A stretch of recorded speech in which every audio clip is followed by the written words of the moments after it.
მოგესალმებით. ეს გადაცემა ხედვაა. მე კი მისი წამყვანი ჟუკიანა ფოფხაძე გახლავართ. დღეს ჩემთან სტუმრად არის სამტრედიის მუნიციპალიტეტის საჭიდაო კლუბ ფალავანის დირექტორი ვეფხია სტოლუა. მოგესალმებით. მოგესალმებით. ბატონო ვეფხია, ამიხსენით თქვენი საქმიანობის შესახებ. რას მოიცავს ეს კლუბი ფალავანი? პირველ რიგში მინდა მარტის თვე დადგა ქალბატონებს რომ ამარგი მოგილოცოთ და დედის დღე მოგილოცოთ. ღმერთმა სულ ბედნიერად და ჯანმრთელად გამყოფ. იხი მადლობა. ეხლა რაც შეეხება ჩვენ საქმიანობას. ესე იგი საჭიდაო კლუბი ფალავანი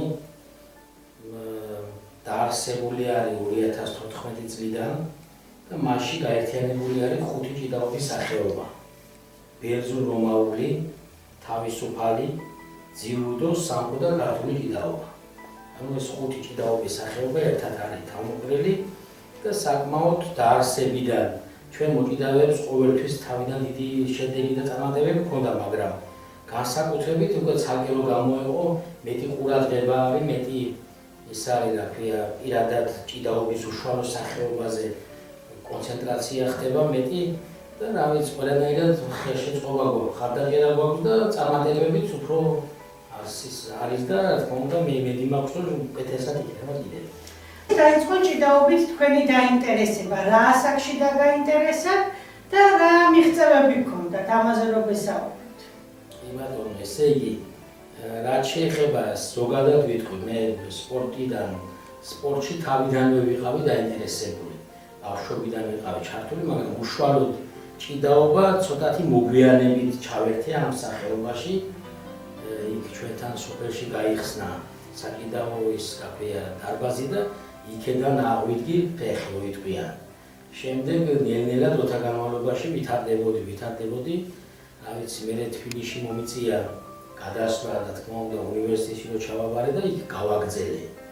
და მე დავოსტარტი პირადი წარმატებებთან ერთად, რა თქმა უნდა, უფრო სწავლობდი, იმდენად ვერ ვახერხებდი ყველაფრის დაორგანიზებას, იმას ვიდრე რომ ცოტათი რთულია ახლა დილას მიდიხარ უნივერსიტეტში, მე იქედან პირდაპირ ვარჯიშზე და ასე შემდეგ, მაგრამ ის რასაც ქვია ჩემი მიმართულება, რომ მე ყოველთვის ვცდილობდი რომ ყოფილიყავი კარგი მსმელი და ბავშვებთან მქონოდა ურთიერთობა და რასაც მე ვერ მივაღწიე, მათთვის გადამეცა ეს მივაღწიე მეგონია. იმიტომ რომ რა ვიცი ახლა ცოტა ძნელია ჩემს თავზე საუბარი, მაგრამ ახალგაზრდა მithვლები ჯერ სამსონლოში და უკვე საქართველოს დამსახურებული მსმელი ვარ თავისუფალ ჭიდაობაში. ძალიან კარგი, ეს სასიხარულო ამბავი. ბატონო ვეფხია, რა მაინტერესებს იცი? აი, რა სპეციალობას ეუფლებოდით? ახსენეთ, რომ გავაგრძელეთ სწავლა თბილისშიო. კონკრეტულად რა სპეციალობას დაეუფლეთ და იყო თუ არა კავშირში სპორტთან? პროფესიით მე ვარ ფიზიკოსი.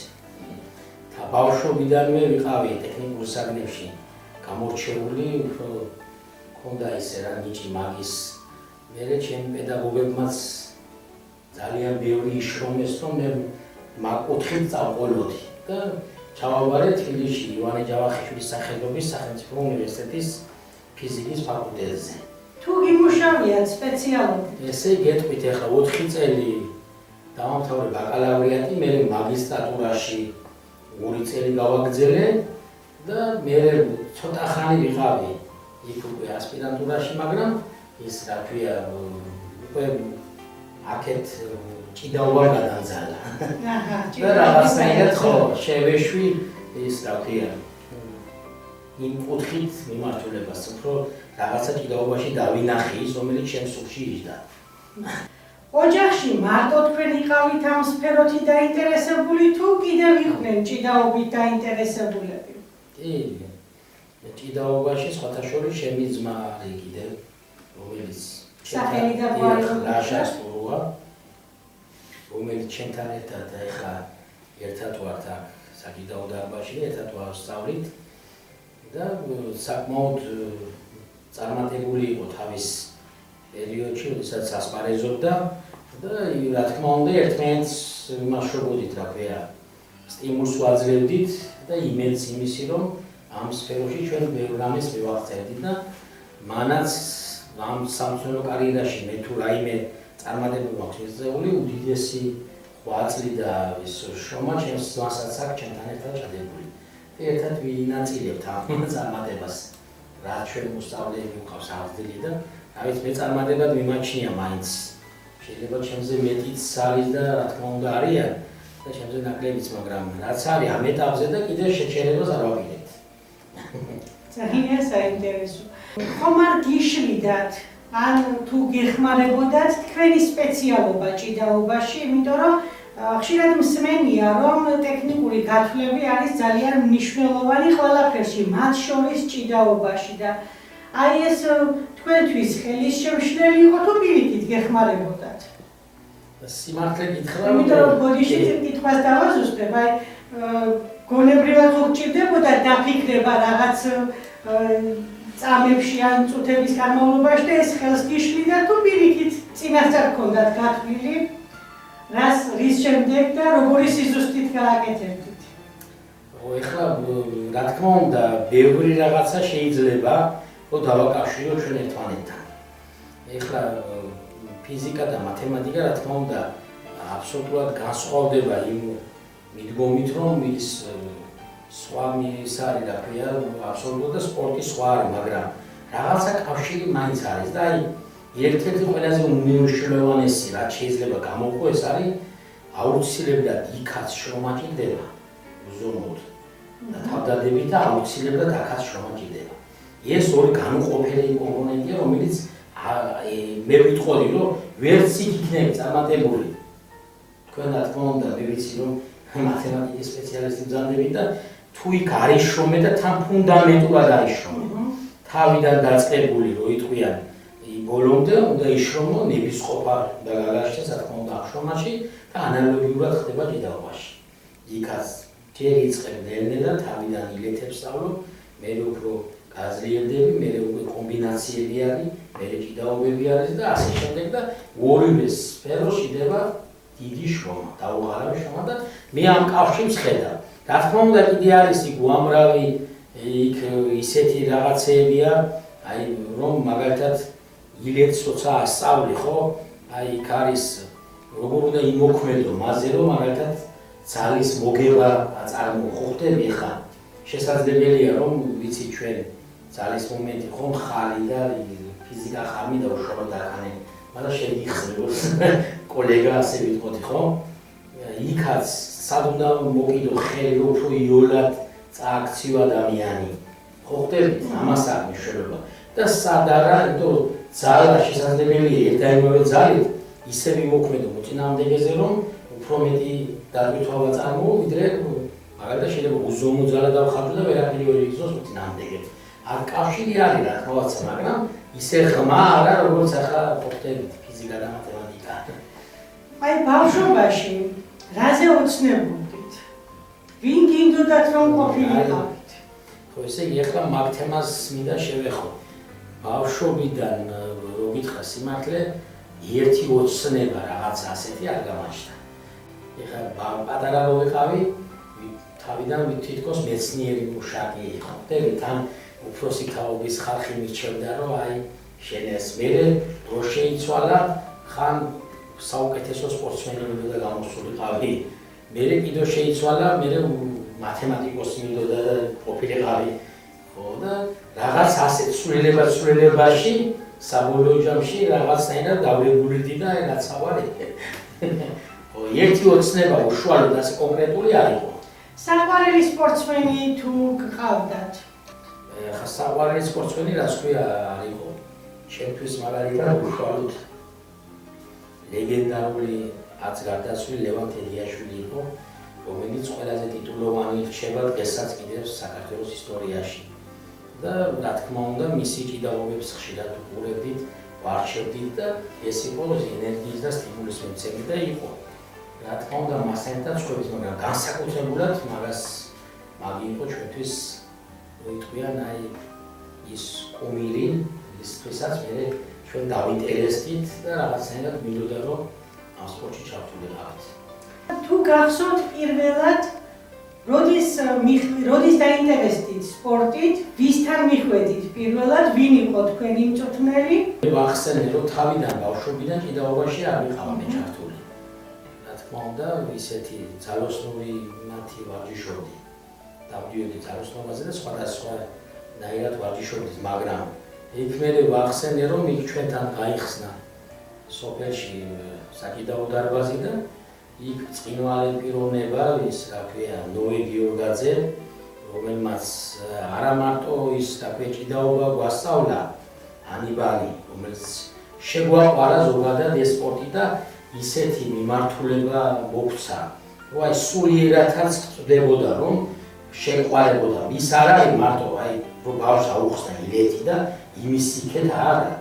ის თავისებურად ისეთნაირად გაწვდიდა ამას, რომ ჩემში უფრო მეტად იგვიძებდა კიდევ ის, რომ ამ სპორტით დავინტერესებულიყავი, უფრო ხმად ჩართულიყავი. შემდეგ აქედან გადავედი თბილისში, იქ უკვე დავხვდა ნაკრების მსმენელი, ბევრი მათგანი მუშაობდნენ საქართველოს ნაკრებში. იყო ნიკოლოზ როსტომაშვილი, უწყინვალეს პიროვნება და არის ღმერთმა ითხრას მიუყოფოს მისი თავი, ასევე ბიჭიკო პაპაშვილი კიდე და იქ უამრავი ხა კონკრეტიზაციას არ დავიწყე, მაგრამ ამათი უდიდესი დამსახურება არის, რომ მე დღეს თუ რაიმე გამაჩნია, მათი ღვაწლი და მათი შრომით არის ყველაფერი. რამდენად რთულია ახალ თაობასთან მუშაობა, გამომდინარე იქედან, რომ თქვენს ბავშვობაში უფრო აქტუალური იყო წიგნები, წიგნის კითხვა, ეხლა უფრო აქტუალური უკვე არის სოციალური ქსელი. ამ სოციალურ ქსელზე დამოკიდებულები ბავშვები და არა მარტო სოციალურ ქსელზე, თამაშებზეც ეკითხებით ამ გარემოში, რომ ბავშვი დააინტერესოს სპორტით, იმიტომ რომ ვიცით, რომ ძირითადად ჩაკეტა ბავშვები. სხვათა შორის ეს არ არის მარტო ჩემს სფეროსთან დაკავშირებული პრობლემა, ეს არის ზოგადად გლობალური პრობლემაა. არა მარტო საქართველოში, სხვა ქვეყნებშიც, იმიტომ რომ ტექნოლოგიების განვითარება გამოიწვია ბავშვების მიჯაჭვულობა მობილურებთან და კომპიუტერებთან. რა თუ გინდა თქვენ გეჭიროს მობილური ხელში და კომპიუტერში იყო ჩართული, ტვინი ეღლება. კარგავს აი ბავშვი ძირითადად აი ჩემთან ფისებებიც აქვს, ამას სხვებიც მიდასტურებენ, მე რომ ხო ვიკრიბებით ერთად უზიარებთ აზრს და ძირითადად ესე იგი გონება დაფანტულობა. ანუ კონცენტრაციას ვერ აკეთებს ბავშვი, ილეთს უხსნი და შენ გონია ჩართული ხარ ყველანაირად და ბავშვი სხვა რამეზე ფიქრობს. ანუ მისი ტვინი ავტომატურად არის ჩართული ან თამაშებში და ასე შემდეგ და დიდი ძალისხმევა მჭირდება, რომ რაღაცნაირად გადმოვთვა აქეთ, მაგრამ ვახერხებ. მე ვფიქრობ, რომ ვახერხებ. სანამ ის ვარჯიშს ვიწყებ, მანამდე ვცდილობ, რომ ბავშვებს რამოდენიმე წუთიანი, ესე იგი ის გაუკეთო, რა ქვია, მომზადება იმისათვის, რომ მე ვარჯიში კარგად გამოგვივიდეს. ეს არის, რა თქმა უნდა, არ ეხება უშუალოდ სპორტის სფეროში, შეიძლება არ იყოს. ზოგადად ცხოვრებისეული აზრს ვაწოდებ, რაღაცა მაგალითები მომყავს, რომ ბავშვის გონება და ის მივიმყრო ჩვენსკენ და გადმოვიყვანო უშუალოდ იმ ვარჯიშისთვის განმაწყო. ეს არის ჩვენთვის მნიშვნელოვანი. როდესაც ბავშვი განწყობა შეუქმნით, მე უკვე რა თქმა უნდა ჩაერთება და ეს და თავიდან ჭრის არის კომუნიკაციის დამყარება და მე უშუალოდ ჩართული როდესაც არის არ მიაჭრის მაგ პრობლემა ადვილად გვარდება. როგორც ახლა დავასკველი თქვენს მოსწავლეებთან მეგობრობთ. დიახ. ესე იგი ამოსავალი წერტილი თქვენთვის არის მეგობრობა და ძალიან კარგია ეს. ახალგაზრდებთან მიდგომაში პირიქით უფრო მეტ ინტერესს გამოიწვევს. დავამატებ აქ ეს მეგობრობა ახსენეთ. მე რა თქმა უნდა მოსწავლესთან პირველ რიგში ვარ მეგობარი და მისი ყველაზე მეტი ხარდამჭერი და გვერდჩინგონი. ერთი წელია დავდივარ ჭიდაობაში, მე ძალიან მომწონს სპორტი და ამ სპორტში მომწონს ის, რომ არის ბევრნაირი ილეთი, მრავალფეროვანი სპორტია, არის სხვა სახეობებისგან გამორჩეული არის იმით, რომ შეიძლება ფეხში შესვლა და იმედია მოვახდეთ წარმატებას და გავყოლი ამ სპორტს. სამი წელიწადია უკვე მაყოფილი ვარ სკოლის. გაჩვენილია, ყველა მაყოფილი ვარ მშობლებიდან. მოგვიდებით დიდი ხალხი. 5-6 წელია ვარჯიშობ. ვეფრიასტოვაა ჩემი მასწავლებელი. შეიძლება ჭიდაო თავისუფლად ჭიდაობას დაახლოებით 7 წელი დავდივართ და ჩემი ძმები რომელიც ამერიკაში დავდივართ და გვაფასებ ძალიან ბევრი პატივისცემა ჩვენი ნაცემი და კიდევ დაწუნებული ვარ ბევრი პატივისცემის და ვართ ყველაფრისათვის. ამჟამად MMA-ში გადავედი, ადრე ჭიდაობდი. აქ ძალიან დიდი ნაშრომი და ძალიან დიდი ცოდნა მაქვს აღებული. შესაბამისად ძალიან მარგება ეს MMA-ში შერეულ საბრძოლო ხელოვნებებშიც, რაც დღესდღეობით უფრო პოპულარიზაციას ეხოჭს საქართველოში. ბატონო ფრია მასწავლებელი არის ძალიან კარგი ადამიანი პირველ რიგში, ძალიან გულიანად უდგება ამ საქმეს და ამ სპორტს. ძალიან მეგობრულად, ასე ვთქვათ და ძმაკაცურად არის ჩვენთან და არის ზობა ის რომ რაღაც არის ის მასწავლებელი და რაღაც მაღლიდან გვიყურებს და არა პირიქით უფრო მეგობრულად, უფრო კარგად ჩვენი ტოლი ჩვენს გვითანაბრებს თავს ასე ვთქვათ და კარგ მითითებებს და კარგ შეუძლებებს. ბავშვსა და ჩემს შორის უნდა იყოს, რა თქმა უნდა, საუკეთესო ურთიერთობა, რა თქმა უნდა, მეგობრობა, სიყვარული, მაგრამ ასევე მას უნდა გააჩნდეს ჩემი ხათრი. და სიყვარული იმისა, რომ მე რაღაც დავალებას რომ ვიცე, მან ეს შეასრულოს. თუ ეს არ არის ერთმანეთთან კომუნიკაციაში, ხო, არაფერი არ გამოგთლათ, ისეც არ არის, რომ აი კი ბატონო მესმის, რომ მაგალითად ბავშვთან უნდა იმოგებრო, მაგრამ იმდენათაც რაღაც, როდესაც ჩვენ დარბაზში ვართ, ჩვენ შორის უნდა არსებობდეს მეგობრობა, მასწავლებელი და ეს მოსწავლე რაღაც ისეთი ურთიერთობა, რომ ეს იყოს გამიჯნული. და მე გარეთ რო გამოვართ, ექსკურსიაზე წავალ, ჩემპიონატზე ვიქნები და იქ უკვე როგორც მეგობარი და როგორც მისი მშობელი, რა თქმა უნდა, ასაკიდან გამომდინარე, ისე ვდავარ მასთან. მაგრამ ისეც არა, რომ ახლა ბავშვთან ისე რომ მან არ ჩაქთვალო შენ მასწავლებელი. პირველ რიგში არის წესრიგი აუცილებელი. თუ ის არ გიჯერებს, არ გისმენს, ხო არანაირი არაფერი არ გამოგივა, რაც გინდა ჩადები შენ არ. იშო. გამორიცხულია. მას უნდა გქონდეს შენი ხათრი და რიდი და სიყვარული. მე ასე ვთქვი. თქვენ ახლა კონკრეტულად რომელ სახეობას ასწავლეთ?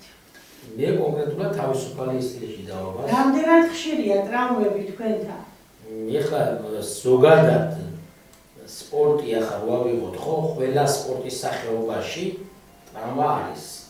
ეს არ არსებობს, რომ 100%-ით თქვა, რომ მაგ არა ჭადრაკიც ხო სპორტის სახეობაა და იქაც შეიძლება ფსიქოლოგიური ან ხელოვნებითი ის დაგემართოს ადამიანს და მით უმეტეს ახლა ჩვენი უშუალო ჭიდაობა არის ბრძოლა. აი ზუსტად ჭიდაობა არის ბრძოლა არის, რომელიც გარკვეულ შემოსაზღვრულ ტერიტორია არის, სადაც იმართება ამიდახა ბრძოლაში შესაძლებელია, მაგრამ იმდენად არა, რომ თუ კარგი გახურებული არის ბავშვი, გახურებას უძახით, რომ მანამდე მოთელვა უნდა ჩაატაროს, მაგრამ ყველა სახსრები გაახუროს, ამ შემთხვევაში ნაკლები არის ტრამვის ალბათობა. თუმცა დაზღვეული არავინ არ არის იმისთვის, რომ იქ ილეთები კეთდება ისეთი, რომ არასტანდარტული მასში იმყოფება ბავშვი, მაგალითად, პოზიციაში. შესაძლებელია ამ გადაღლილი თუ არის ვერ მოახდინოს სხეულის ნაწილების კონცენტრაცია ისე რომ თავი დაიცვას რაღაცა და არასწორად დაეცეს და ამ შემთხვევაში ხდება, მაგრამ ისეთი არის, რომ საგანგაშო. ალბათ პროცენტობებით თუ ჩამოვთვლით, ხო, სხვა სპორტთან შედარებით შეიძლება უფრო დაბალი მასში გადავიყვანოთ ხარისხში. სად ახლა მაგალითად ზოგს გონი აი მაგალითად ავიღოთ ის რო არის სპორტი, ხო, როდესაც ჩოგბურთს თამაშობს.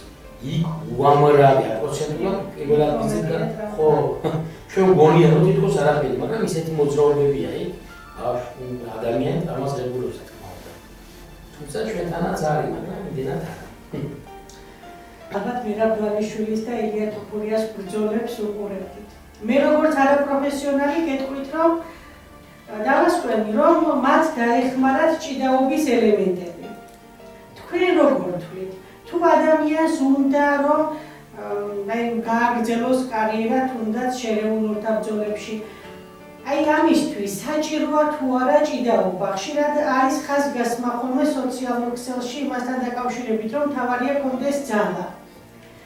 თქვენ რა რჩევას მიცემდით მათ, ვინც ფიქრობს, რომ მხოლოდ ძალა საკმარისია საიმისოდ, რომ შერეულ ორთაბრძოლებში იბრძოლო ძალა და მოხერხება. კარგი, ეხლა მაგას ასეთნაირად გავცემდი პასუხს მე. ესე იგი, ჭიდაობა არის როიტყვიან შერეული ორთაბრძოლების განსაკუთრებით საფუძველი, ანუ ძირითადად ანუ არ ვცდები. არა, არ ვცდები, რა თქმა უნდა. მოწინააღმდეგე უნდა გამოიყვანოს წონასწორობიდან, ანუ და გადაიყვანოს სხვა მდგომარეობაში, იქ ჩობჯენი ქვია იმას, რომელშიც გადადიან.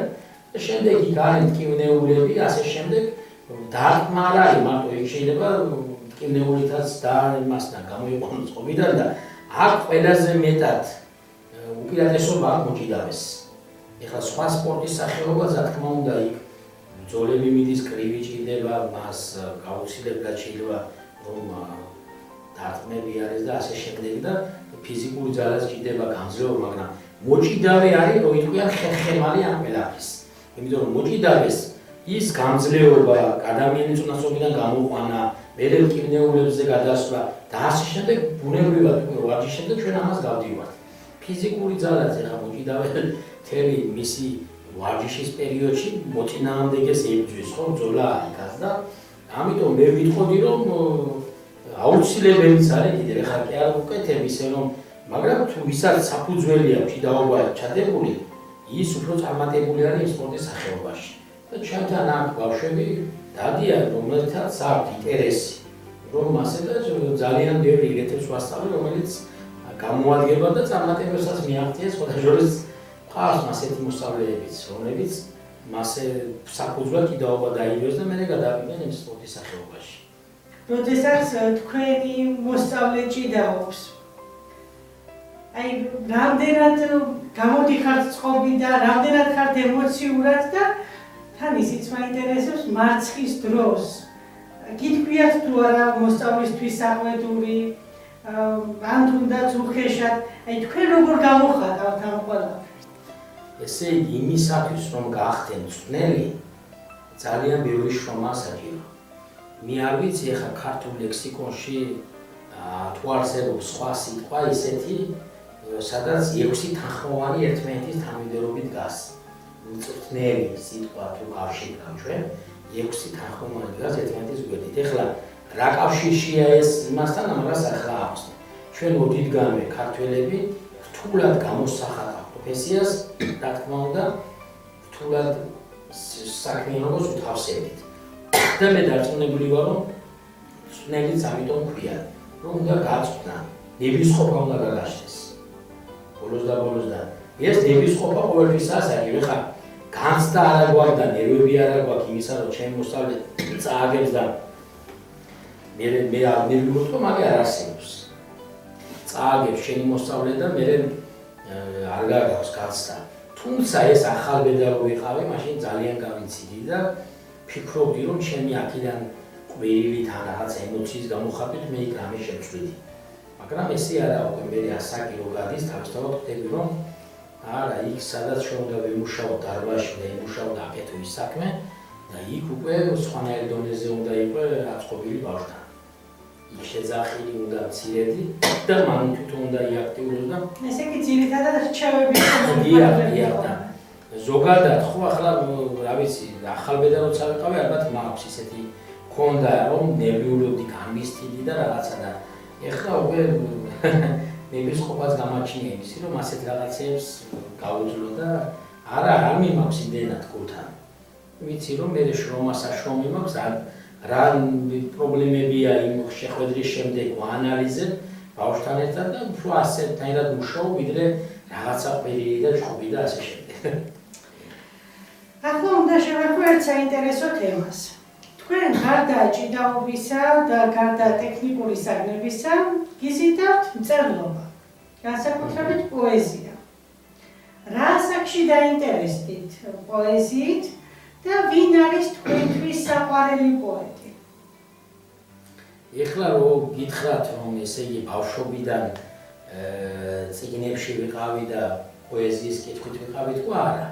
იმიტომ რომ უფრო თავიდანვე ავახსენებ, ტექნიკური საქმეებით ვიყავი დაინტერესებული და დღე და ღამე ჩემს იმა რაციონში იტყვიან ფიზიკა, მათემატიკა, დღე და ღამე ვაჩვენებდი და კლას გარეშე წიგნე ყველაფერს ვაკეთებდი იმისათვის რომ წარმატებული ყოფილიყავი მაგ უშუალო სფეროში.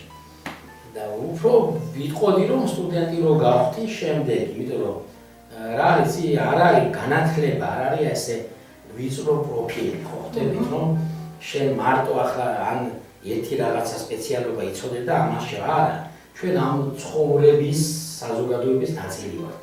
ხო, იქ პოეზიაც უნდა იცოდე, რა თქმა უნდა, იქ გეოგრაფიაც უნდა იცოდე, იქ ისტორიაც უნდა იცოდე. მე კიდევ უშუალოდ ბავშვებთან როცა მაქვს ახლა საქმე, ხო? ბავშვი დაინტერესებულია და ყველაფერი შეიძლება შეგეკითხოს. შენ თუ გინდა რომ სათანადოდ იყვე ისეთი მცნელი, რომელიც ამ საზოგადოების წევრი ხარ, რა თქმა უნდა, ის ბავშვიც ამცადო და ნებისმიერ შეკითხვა შეიძლება დაგესვას, ფიქრობ, რომ ზოგადად განათლებული უნდა იყო. ხო და რაც შეეხება პოეზიას, ძალიან ხშირად მეხმარება ხოლმე თუ ბავშვებს უყვართ, რომ შევიკრიბებით ხან შეკრებებზე მივდივართ, ლექსები, რაღაცა ერთმანეთს ხანის ყობა, ხან მივყობი და ბავშვები ამით ხალისო. ესე იგი ამით აინტერესებთ მოსწავლეებს. რა თქმა უნდა, არა მარტო მაგით სხვანაირად მე ვთქვი რომ ზოგადად ყველაფერი განათლება უნდა გაგაჩნდეს რომ ბავშვი რა შეგეკითხება. და კიდე ბავშვი რომელიც გეკითხება და მას პასუხს ვერ აძლევ, იმისთვის რაც არ უნდა ძლიერი მოჭიდავე და მწნელი იყვე, მაინც რაღაცა დანაკლისი არის მისთვის და სხვანაირად გიყურებს. ხდებით ასწავლად და გძნობს. მაგრამ თუ ყველაფერი შევსებული ხარ და მისი კითხვაც არ და მე მის გარდა კიდე უფრო გააჩვენებ და ის უფრო აღთქმანებული ამით და რა თქმა უნდა ერთ-ერთი ჩემი ცნობებაში ასეთ მალე რომ ამდენ რაღაცებს მივახციე, ხო, ეს არის ამის დამსახურება. მე ზოგადად ყოველთვის მუშაობ ჩემ თავზე და ვცდილობ რომ რა ვიცი, მაგრამ გარდა ამ სპეციალობისა სხვა სფეროშიც ვიყო განათლებული რა. ზოგადად ასეა განათლება ნამდვილად მისაბაძია. პოეზიას რაც შეეხება, მე უფრო გალაქტიონ დავიძის ჩემი ძირითადი არსენალი, რაც მე ლექსების ვიცი და საკმაოდ ბევრიც ხო ის რა ქვია, უფრო გალაქტიონ დავიძე ჟდება ჩემში რაღაც აი უფრო ის როგორ არის ირეალური სამყაროდან არის, ისე არ არის, რომ ხო ხდებით. რეალური სამყარო წარმოადგენია, მე ვიტყოდი რომ ირეალური სამყარო წარმოადგენელი იყო და იქიდან წამოსული პოეზია სულ სხვა არის და ყველა სიტყვა მისი, არ ვიცი ახლა რაფერ ვთქვა, რომ რაღაცა ენერგიის მომცემია. როდესაც კითხულობ მის ლექსს, რაღაცაირად ენერგიის და შიგნით დევს ძალიან დიდი, რა ვიცი, მე შინაარსი, ყველაფერი რა ამ კაცს რა უცხოურია, რა უკეთებია ამ პატარა დროში რაც ამდენი რომ ყველას იმაში, რა ვიცი, მე სფეროში ვიტყვიან, გამლილი პერიოდი აქვს საოცრად. მისი ცხოვრება ჩადებული ლექსებში ბოლოს და ბოლოს. როგორც ხედავთ, პატრიოტი ადამიანი ბრძანდებით. რა თქმა უნდა. და ეს ძალიან მნიშვნელოვანია, როცა მოსწავლეებს ყველაფერთან ერთად პატრიოტიზმსაც ასწავლეთ. და ალბათ მაქედან გამომდინარეა ისიც, რომ პოეზიას, ისტორიას აჩვენებთ. ერთსაც ჩაგეკითხებით, აი თქვენ ახსენეთ, რომ გავდივართ ხოლმე ექსკურსიებზე. როგორ არჩევთ ხოლმე ლოკაციას, სად უნდა წახვიდეთ? და თუ ყოფილა ხოლმე ისეთი შემთხვევა, რომ მოსწავლეებისთვის გიკითხავთ, სად ურჩევნიათ წასვლა, თუ ყოფილა შემთხვევა, რომ თქვენ გიკითხავთ, რამდენიმე ადგილმდებარეობა გითქვამთ და აურჩევიათ ბავშვებს, ალბათ ეს თქვენი ისტორიისადმი და ქვეყნისადმი სიყვარულიდან გამომდინარეა. მე შეკითხვას უკვე თქვენ პასუხი გაეცით, მაგრამ მე მაინც დავაკონკრეტებ. მე არასოდეს ერთპიროვნული მართველი არა ვარ, რომ აი მე მივიღე გადაწყვეტილება და ეხლა აქ წავალ, იმიტომ რომ ექსკურსია იმის არის, რომ ყველა ბავშვის და ყველა მშობელის აზრი უნდა იყოს გათვალისწინებული. ის კიდევ თუ არა მე ასე მინდა, მე წინასწარ რამოდენიმე თვით ადრეც ვაცხადებ. დავაანონსებ, რომ ჩვენ ბავშვებო, ამათ ამ თვეში, რიცხვი მე კონკრეტდება, ვაპირებთ ექსკურსიაზე წასვლას და უმრავლესობის აზრი როგორიც იქნება, შევთანხმდებით, ისეც არა, რომ აი მაგალითად შორს კი გვინდა წავიდეთ, მაგრამ 2-3 დღიანი ღონისძიებაზე რთულია. ამდენი მოსწავლეები წავიდით მშობლებთან ერთად, ვიდრე პატარები არიან, მათ მშობლები უნდა გამოყვეთ. ხო და რთულია და ვერ გითხები, მე მომწიფდება ეს თემა, ბავშვები ერთმანეთში იმას აკეთებენ კომუნიკაციის გასვლას, აზრის იმის მშობლებს ჩავთავ, ხო და რა ვიცი, აქედან გამომდინარე მე ვიღებ გადაწყვეტილებას, რომ აი აქ ავირჩევთ მარშრუტს. და წავეცინათ ვიყავით საკმაოდ ბევრი დიდი 55-იანი ვიყავით აფია და პაციანი ავტობუსით ვიტყვიან და საკმაოდ კარგად გავერთვეთ. მე ქართველები ვარ და ვიცით დაბოლოებაც ლამაზად იქ ყველაფერი კარგად როგორც შვენის ქართველობას და როგორც შვენი შვენა ვიცი. ბატონო, როგორ არის თქვენთან მიღება? მოსწავლეების თუ არის კონკრეტული პერიოდი, როდესაც იღებთ, აი მსურველებმა როგორ შეიძლება რომ მოგმართონ? ესე იგი, ჩემთან არ არსებობს რაღაცა კრიტერიუმი, თავარია ბავშვი უკვე ჯანმრთელი და ძალიან პატარა ასაკის არა, უკვე 7 წლიდან შეიძლება რომ ბავშვი მოიყვანოს. ძირითადად ბავშვები ერთმანეთს ეუბნებიან, მე ის მას მოყავს იქ მეზობელია, ნათესავია, მოყვება მშობელი, მოყვება და ის რა ქვია, გავეცნობი, ვეკითხები პირველ რიგში ჯანმრთელობის მდგომარეობა როგორ აქვს, იმიტომ ჩვენთან ჯანმრთელი თუ არ არის ბავშვი, მას გაუჭირდება შრომა, დაფიქრვა, მე საათებს ვაცნობ და არანაირი ბარიერი და რაღაცა არ არის გადასალახი. ერთიც და კონკრეტულად ეს ფასიანია თუ უფასო? ჩვენთან აბსოლუტურად არის უფასო ყველაფერი. მე შემიძლია თანამოვთქვა, რომ არც ერთი ბავშვი ერთ სარიხის არც ვარჯიში, შემდეგ რა თქმა უნდა ჩვენ შეჯიბრებებზე დავდივართ და ამ მხრივ ძალიან ხარდაჭერა გვაქვს ჩვენი მუნიციპალიტეტიდან, გვეხმარებიან, გვაფინანსებენ და იქიდან გამომდინარე ვერც ერთი მშობელი შემიძლია თქვა ამაღათ, რომ არც ერთი ბავშვი ჩვენგან თანხას არ იმაშურებს. უფასო არის მათი წაყვანა, რომელიც ბავშვიც იმსახურებს, რა თქმა უნდა, შეჯიბრზე წასვლას, გამოცდილება მიიღოს და ასე შემდეგ. მაგხრივ ვართ, რა ვიცი, მხარდაჭერი მუნიციპალიტეტის მხრიდან და ჩვენც ამ საქმეს ვაკეთებთ ისეულად. ძალიან დიდი მადლობა საინტერესო საუბრისთვის.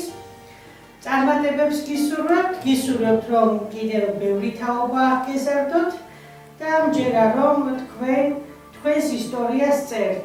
ეხარეთ უბნესი მადლობა, მე ამ პატარა იმაში მოიტყვიან, ვერ ჩავატევდი იმ ყველაფერს, რაც მინდოდა მე გამომეხატა, მაგრამ მე დარწმუნებული ვარ, მე კიდევ იქნება ალბათ აუცილებლად.